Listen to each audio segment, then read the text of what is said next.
Assalamualaikum warahmatullahi wabarakatuh. Hello everyone, let me introduce myself. My name is Muhammad Surya Dwi Putra. My ID number is 21. I am student from English Education Department of 4A in UIN Salatiga. Yeah. Today I would like to presentations about the example of morphemic coding analysis. Let's begin the presentations. Okay. The first is one predeterminations are determined. Predeterminations is noun, yeah. The act of deciding something beforehand, used since the early 17th century from pre or meaning before and determinations, which comes from the Latin word determinao or name, yeah, determinant, okay, meaning boundary or decision. The verb determiner is derived from "t", meaning to set, and terminer, meaning to mark the end.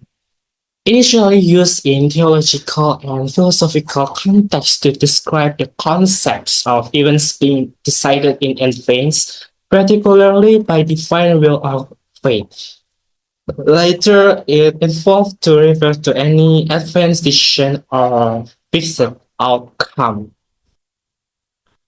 Okay, let's begin this next slide. Predeterminations. Structure, yeah. Predeterminations.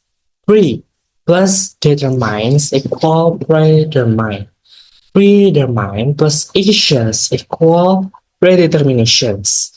Pre plus determine plus actions equal is three morphemes. The root determine is a prefix, yeah, actions suffix. Okay, the next one. Predeterminations, homonymorphism and root. The word predeterminations consists of three parts: the prefix pre, the root determine, and the suffix ation. The prefix pre means before, as seen in words like pre-order and previous. And the root determine means to decide or settle, and it serves as the core meaning of the word.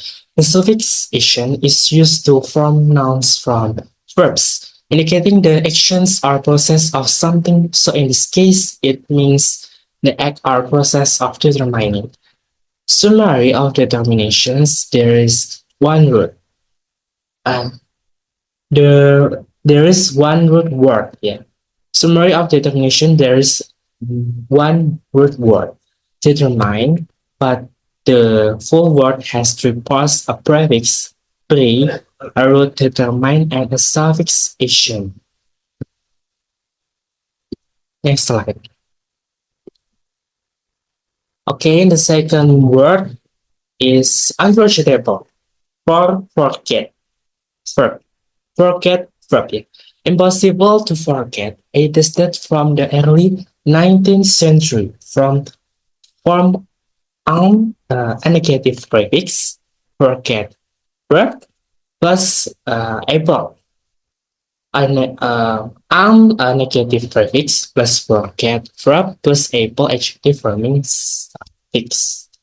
The verb forget comes from Old English forgetan, from verb, a prefix indicating exclusion or neglect, plus getan, to get grabs. The prefix an comes from Old English an, meaning not, and is used to form negatives.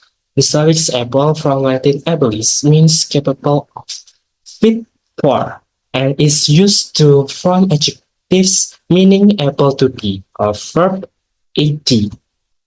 So, in conclusion, unforgettable literally means not capable of being forgotten, describing something so memorable or impactful that it remains in one's memory. Okay, the next slide. Unforgettable. For our five morphemes, unforgettable, the structure of unforgettable is a verb plus get equal forget, plus forget equal unforget, unforget plus able equal unforgettable, un plus for plus get plus able is a for morphem, equal for morphems. The root is a get, un is prefix, for prefix able is suffix. The next slide. Forget is verb derived from the Latin word for dieta. Unforgettable mid 19th century from un negative prefix meaning not plus forgettable able to be forgotten. From forget plus able, forget is from Old English forgotten to lose the power of recalling to the mind. From for completely away plus getan to the get grabs from Proto-Germanic getanya. Able is a suffix from the Latin abilis. To all friends, able from adjectives meaning capable of, able to be. Un is from Old English un, meaning not, used to express negation or the opposite.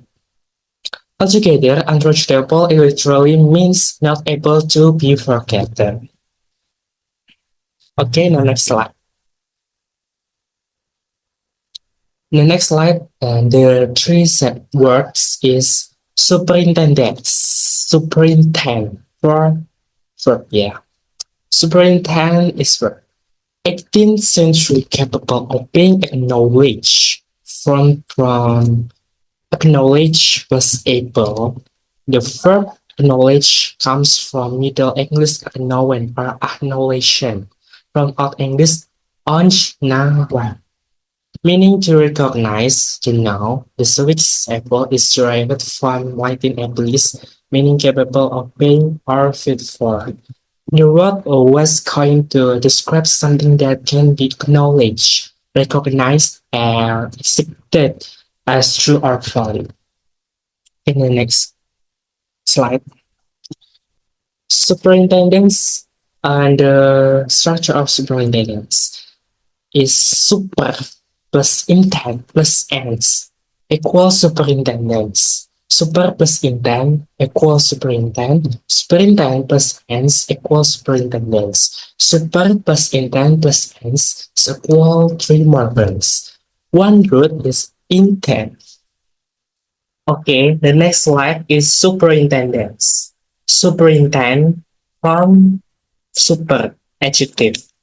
16th century, the act or state of overseeing from Latin superintendens, present participle of superintendere, meaning to oversee, from super, meaning above, plus intendere, meaning to stretch or direct.